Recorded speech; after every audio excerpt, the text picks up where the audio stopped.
واللعنة الدائمة على أعدائهم ملعونين أجمعين. أما بعد فقد قال الله تعالى عز اسمه: بسم الله الرحمن الرحيم. إذا جاء نصر الله والفتح ورأيت الناس يدخلون في دين الله أفواجا. صلوات.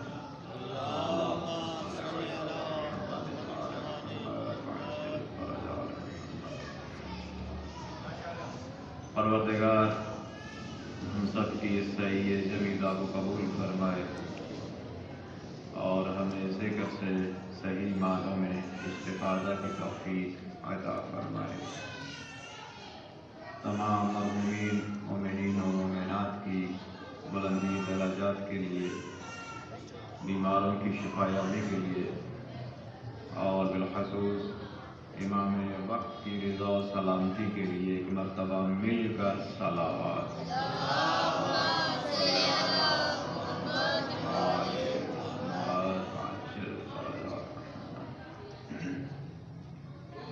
زیادہ زحمت نہیں ہے، صرف قبلہ کا انتظار ہے.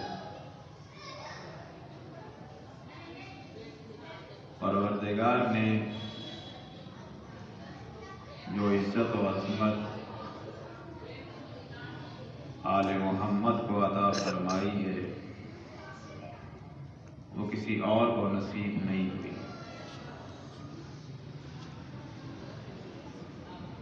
انبیاء کی فہرست میں بہت بڑے بڑے صاحب شریعت انبیاء ہیں، صاحب کتاب ہیں. خلیل اللہ جیسی ذات اقدس موجود ہے، مگر جو مقام و مرتبہ پروردگار نے انہیں عطا کیا ہے وہ کسی نبی کے حصے میں بھی نہیں آیا.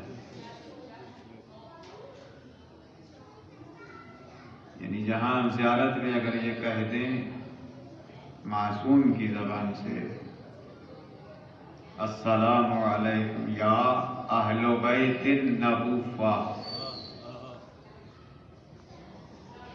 ان پر سلام کہ جو نبوت کی اہل بیت ہیں. جناب آدم انبیاء میں سے ہیں، جناب نوح نبی ہیں، جناب ابراہیم و موسیٰ و عیسیٰ سب نبی ہیں، اور یہ اہل بیت النبوہ ہیں. اب اگر نبی کو علیہ السلام کہیں گے تو اہل بیت النبوہ کو بھی علیہ السلام کہیں گے، اس لیے کہ ان کی نبوتیں نہ ہوتی اگر یہ نہ ہوتے. اس لیے جو واقعات اور عجائبات ان کی حیات میں نظر آتے ہیں وہ کہیں اور دکھائی نہیں دیتے.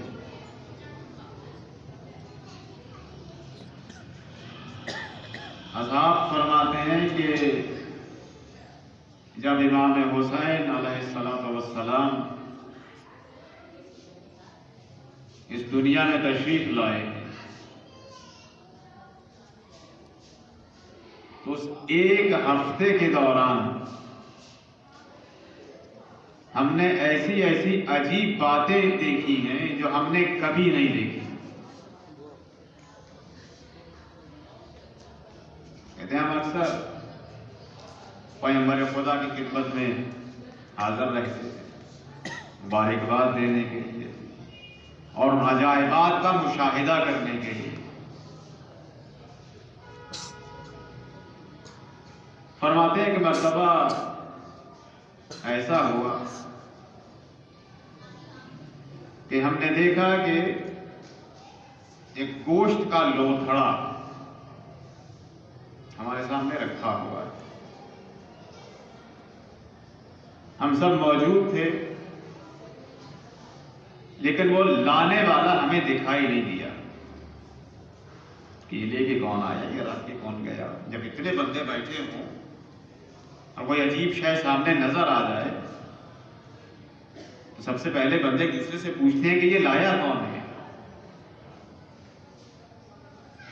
فرماتے ہیں چونکہ ہمیں لانے والا کسی کو دکھائی نہیں دیا تو ہم سمجھ گئے کہ یقیناً یہ کوئی ایسی ہستی رکھ کے گئی ہے جسے ہماری آنکھیں نہیں دیکھ سکتی.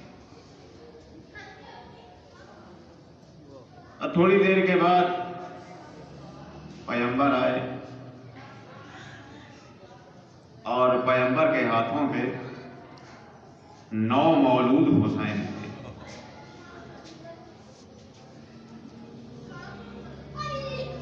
اور علی سے کہنے لگے کہ علی, یہ جو گوشت کا لوتھڑا ہے اسے حسین کے جھولے سے مس کر. حسین سے نہیں, اس جھولے سے جو حسین سے منسوب ہے اس سے مس کر.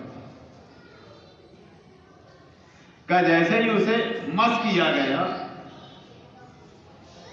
ایک دم سے اچانک سے وہ فضا میں اڑ گیا. ہم نے پوچھا یا رسول اللہ یہ کون تھا, یہ ماجرا کیا تھا, یہ قصہ کیا ہے؟ کہا یہ خدا کا مقرب ترین فرشتہ جبرائیل تھا جسے پروردگار نے 1000 پر عطا کیے تھے اور سب سے بلند ترین پرواز اس کی تھی.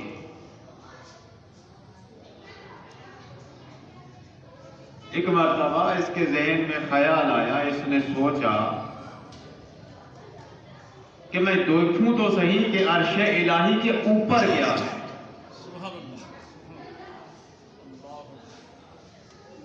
کہ جیسے ہی اس کے ذہن میں خیال آیا تو پروردگار نے اسے جتنے اس کے بالوں پر تھے اس سے دگنے عطا کیے اور اسے کہا کہ جہاں جتنی تیری طاقت پرواز ہے اتنا سفر کر. یہ ایک عرصے تک محو سفر رہا, سفر کرتا رہا. آخر تھک کے ہار کے آ کے بیٹھ گیا. جیسے ہی آ کے بیٹھا پروردگار نے اس کے بالوں پر چھین لی. ایک مدت تک یہ عذاب میں گرفتار رہا. کہا اب جو میرے گھر حسین کی آمد ہوئی ہے تو جبرائیل ایک مرتبہ پھر 70,000 فرشتوں کے ساتھ مجھے مبارک دینے آ رہے تھے.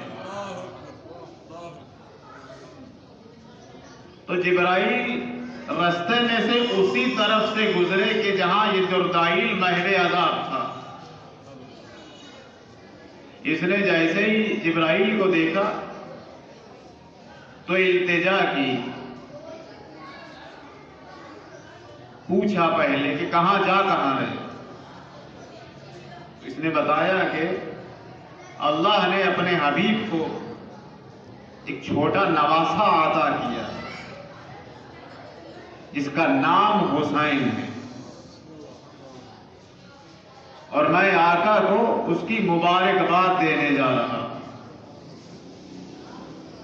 تو اس فرشتے نے جناب جبرائیل سے درخواست کی کہ مجھے بھی ساتھ لے چلو, اس دربار رحمت میں مجھے بھی ساتھ لے چلو. خوشی کا ماحول ہے, یقیناً رسول اللہ اس نواسے کے صدقے میں مجھے بھی معافی دلوا دیں گے.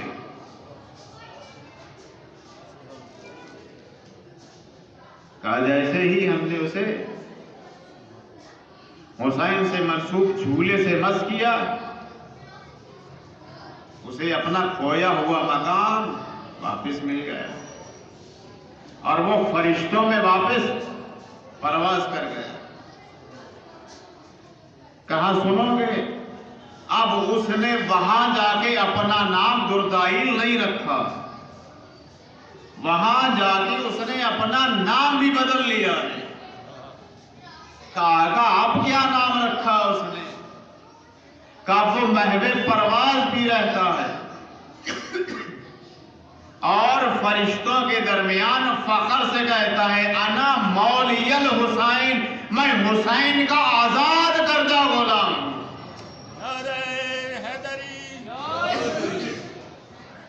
یہ عزت، یہ عظمت، یہ رفعت یہ کہیں اور نہیں ملے گی،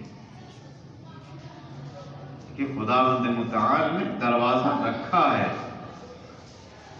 کہ جہاں سے انسان تو کیا، انبیاء تو کیا، ملک بھی فیض لے کے جاتے ہیں،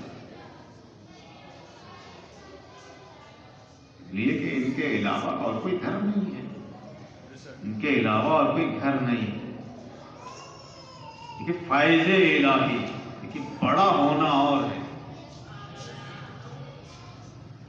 بڑا بن کے رہنا اور ہے، کہ اللہ اکبر کہنا آسان ہے، اس اللہ نے اپنی کبریائی کو کس حد تک قائم رکھا ہے، یہ بڑا حیران کن معاملہ ہے۔ کبھی غور کریں،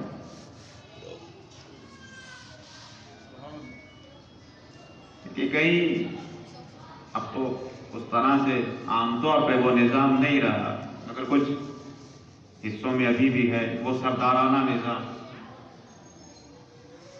جب کوئی کسی کی سرداری کو چیلنج کرتا ہے، اسے نہیں مانتا، تو سردار اسے اپنی زمین سے، اپنے علاقے سے نکال دو۔ ایسا ہے کہ نہیں ہے؟ اور یہ کوئی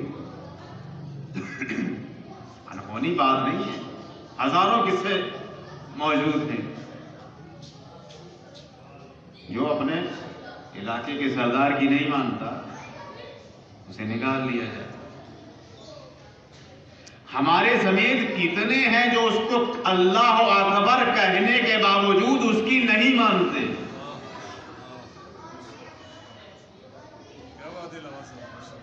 کتنے ہیں؟ صبح سے لے کر جب سے اب آج ہی کی بات کر لیجیے، صبح جب سے آنکھ کھلی ہے تب سے لے کر ابھی تک کتنی مرتبہ ہم نے وہ کام کیے ہیں جو وہ نہیں چاہتا، کیا اس نے ہمیں اپنی رعیت سے نکال دیا؟ وہ چاہتا تو کیا کچھ نہیں کر سکتا، ایک ایک سانس بھی تو اس کی رحمت ہے۔ ادھر شیخ صاحبی جیسا انسان کہے کہ شکر ادا کرنا تو ہے، لیکن یہ بھی تو نعمت ہے کہ اس نے شکر کرنے کی توفیق دی ہے،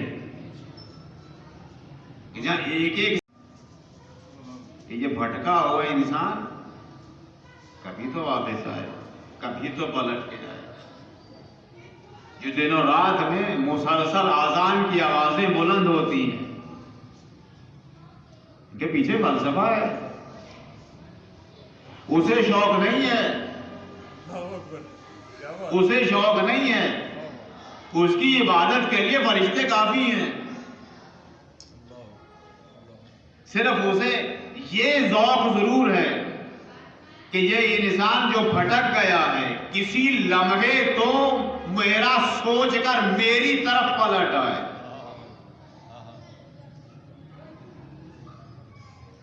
حی علی الصلاۃ، حی علی الفلاح، حی علی خیر العمل۔ صلاح بھی ہے، فلاح بھی ہے، خیر العمل بھی ہے۔ آؤ پلٹو، سب کچھ یہی ہے۔ انا للہ و انا الیہ راجعون۔ مختصر سا فلسفہ ہے۔ مجھ سے کسی نے کہا انسان کی تعریف، میں نے کہا ایک ہی جملہ ہے۔ کہا کسی جنگ میں میرے مولا نے تھا، پروردگار نے سجا کے اسے قرآن کی زینت بنا دیا۔ میدان احد میں امیر المومنین نے کہا انا للہ و انا الیہ راجعون، اسی نے تو ہمیں بھیجا ہے، واپس اسی کی طرف جانا ہے۔ یہی انسان کی تعریف ہے۔ بس اتنا سا یاد رکھ لے کہ ہمیں بھیجا کس نے ہے، جانا کس کے پاس۔ یہی اصول دین ہے۔ توحید سے شروع ہوتا ہے، قیامت پہ مناتا ہے کہ جہاں سے چلے تھے وہیں جائیں گے۔ انا للہ و انا الیہ راجعون، سرکل پورا ہو گیا۔ اسی لیے پروردگار نے جو کہتے ہیں نا کہ توبہ کا دروازہ بند نہیں ہوا، اس کی رحمت ہے، اس کا کرم ہے۔ وگرنہ ہمارے اعمال اور اس کا کرم آپس میں مطابقت نہیں رکھتے۔ ایک وقت کی کسی بڑے کی نافرمانی کتنی بڑی سزا ملتی ہے۔ آپ سرکاری ملازمت میں ہو، آپ پرائیویٹ ملازمت میں ہو، آپ اپنا کاروبار کر رہے ہو، ایک نقصان، ایک غلطی کتنا نقصان کرواتی۔ ہم اس کا اتنا بڑا حکم نہیں مانتے اکثر۔ نہ وہ کھانا بند کرتا ہے، وہ پینا بند کرتا ہے، نہ وہ چلنے کی طاقت سلب کرتا ہے، نہ وہ بولنے کی قوت سلب کرتا ہے۔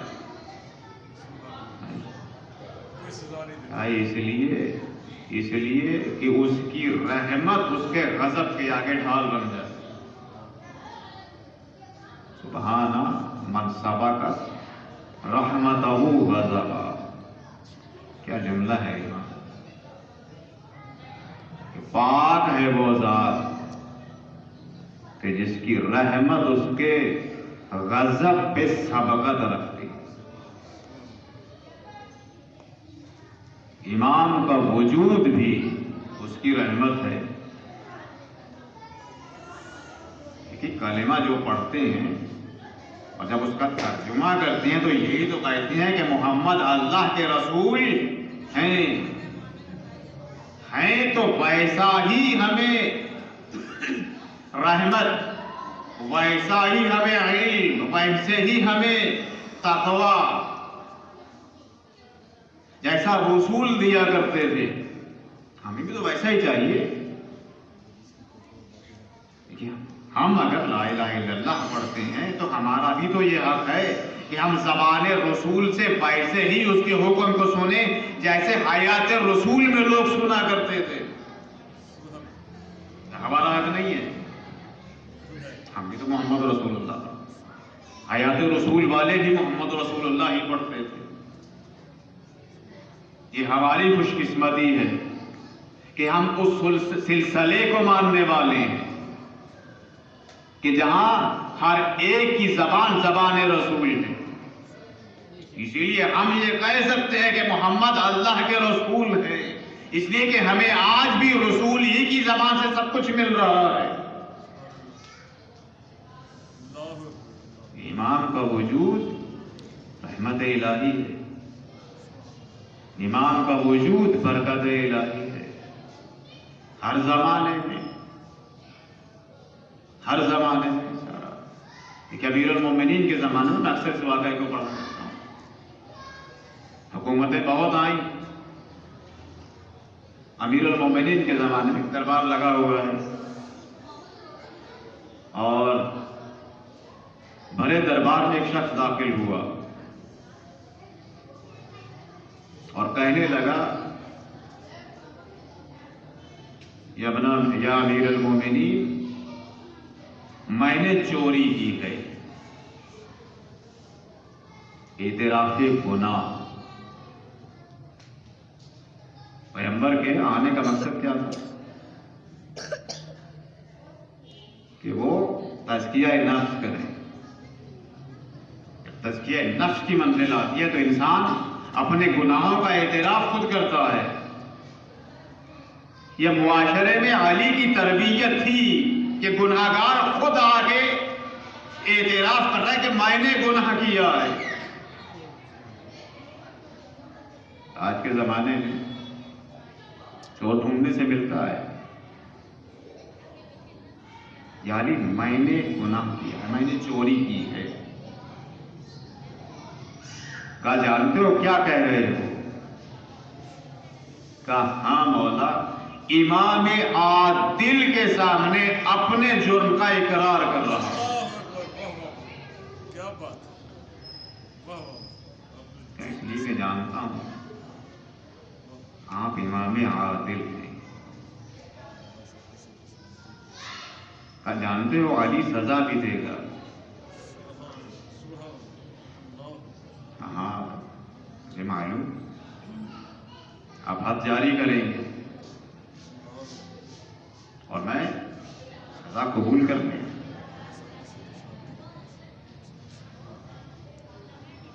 جب اس نے 3 مرتبہ اپنے جرم کا اقرار کیا تو آقا نے وہ جلاد کے جو شرعی حکم کو نافذ کرتا تھا اسے کہا کہ اس کا ہاتھ کاٹ دے۔ اس نے ہاتھ کاٹ دیا۔ ہاتھ کاٹنے سے مراد یہ کلائی سے ہاتھ کاٹنا نہیں ہے، انگلیاں کاٹنا، اس لیے کہ توبہ کا دروازہ بند نہیں ہے جب تک انسان خود اپنی شقاوت سے اس حد تک نہ پہنچ جائے کہ جہاں واپسی کا راستہ نہ بچے۔ اس کا ہاتھ کٹ گیا، انگلیاں کٹ گئی۔ اس نے دوسرے ہاتھ پہ وہ کٹی ہوئی انگلیاں رکھی، دربار سے باہر نکلا اور باہر چوک میں کھڑے ہو کے علی کے فضائل کو بیان کرنے لگا۔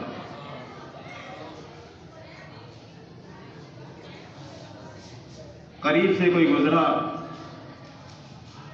اس نے دیکھا کہ عجیب انسان ہے، یقیناً اس کو علی نے سزا دی ہے، اس کے ہاتھ سے بہتا ہوا لہو بتا رہا ہے، کٹی ہوئی انگلیاں اس کے ہاتھ پہ رکھی ہیں۔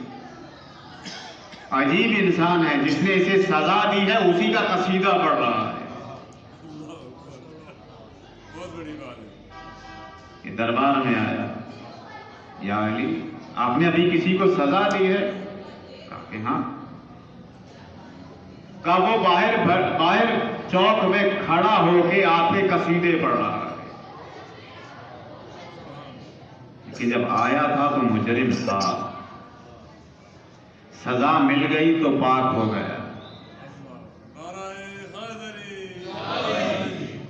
لیکن اس پاک ہونے کے بعد جزا کیا ملی؟ ایک مرتبہ آقا نے دائیں طرف دیکھا، میرے مولا امام حسن تشریف فرما تھے،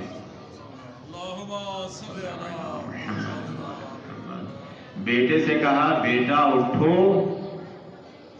چچا کو بلا کے لے آؤ۔ علی اپنا بھائی بنا رہے ہیں اسے جسے ابھی سزا دی۔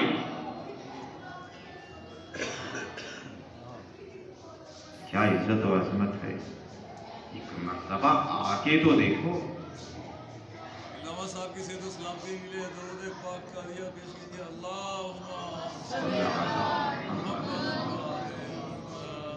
ایک مرتبہ آؤ تو صحیح، اس نے کیا کیا انتظام کیے، اس نے کیا کیا خوبصورت انتظام کیے، خدا کی قسم عقلیں حیران رہ جاتی۔ کسی میں اتنی جرت پیدا ہو جائے کہ وہ آقا حسین جیسی ذات کے گھوڑے کی لجام میں ہاتھ ڈالتے. ایسا ہو نہیں سکتا. واہ اللہ. کوئی ہے ایسا انسان جو یہ سوچ نہیں سکتا؟ اس کے باپ کا نام علی ہے اور یہ مولا کتنا بہادر ہے. صفین میں اس آقا کی شجاعت دنیا دیکھ چکی ہے.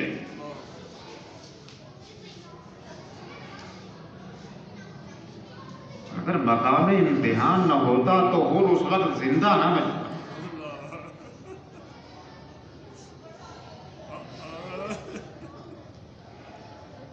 کچھ نہیں کہا، صرف اتنا کہا ہور تیری ماں تیرا غم منائے. تربیت کرنی تھی تو لوگوں کو مارنا مقصد نہیں تھا، تربیت مقصد تھا. ورنہ ہور کی مجال جانتے تھے یہ بھٹکا ہوا ہے، یہ بہکا ہوا ہے. اور ماہرین نفسیات بھی جب کسی کا علاج کرتے ہیں تو پہلے ڈھونڈتے ہیں کہ اس کا مرض کہاں سے. وہیں پہ غیرت مند تھا، شجاع تھا، لیکن بھٹکا ہوا تھا. جیسے ہی آقا نے ایک ضرب لگائی نا کہ تیری ماں تیرا غم منائے، فوراً لرز گیا. پیچھے ہٹ کے کہنے لگا آقا اگر کوئی اور میری ماں کا نام لیتا میں اسے زندہ نہ چھوڑتا، لیکن میں مجبور ہوا آپ کی ماں کا نام لے بھی نہیں سکتا.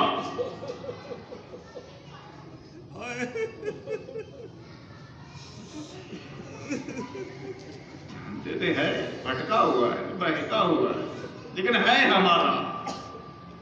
اس لیے تو اور خود فرماتے ہیں کہ میں جب دربار سے نکلا تھا تو مجھے حاتب میں سے غیبی سے آواز آئی تھی، ارے تو تو جنتی ہے.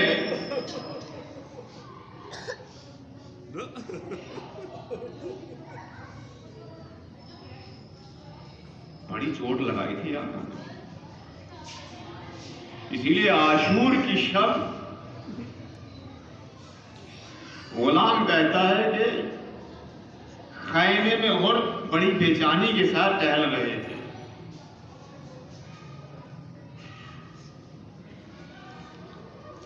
اور لشکر میں سے بھی کسی نے جب حور کی یہ حالت دیکھی تھی تو اس کو دیکھ کے کہا تھا کہ اگر کوئی پوچھتا ہم میں سے کہ اس وقت شجاع ترین انسان کون ہے تو میں کہتا اس وقت شجاع ترین انسان حور ہے، لیکن تو ایسے کام رہا ہے. اس کے بعد تشریف لے آئے.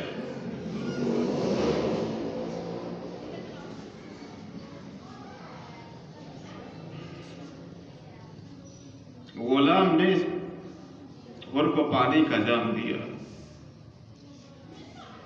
جناب حور نے ہاتھوں میں لیا، دیکھا اور زمین پہ پٹخ دیا.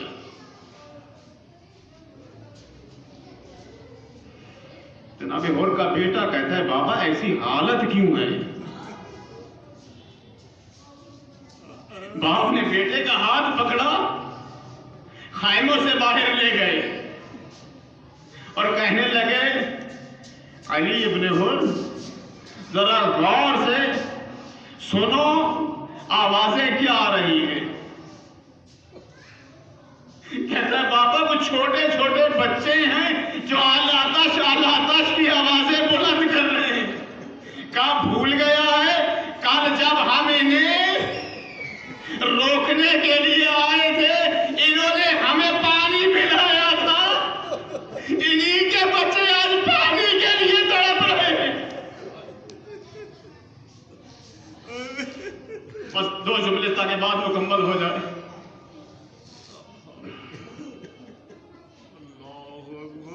اور چلا، آنکھوں کے پہ پٹی، ہاتھ بندھے ہوئے، لجام فرس بیٹے کے ہاتھ میں.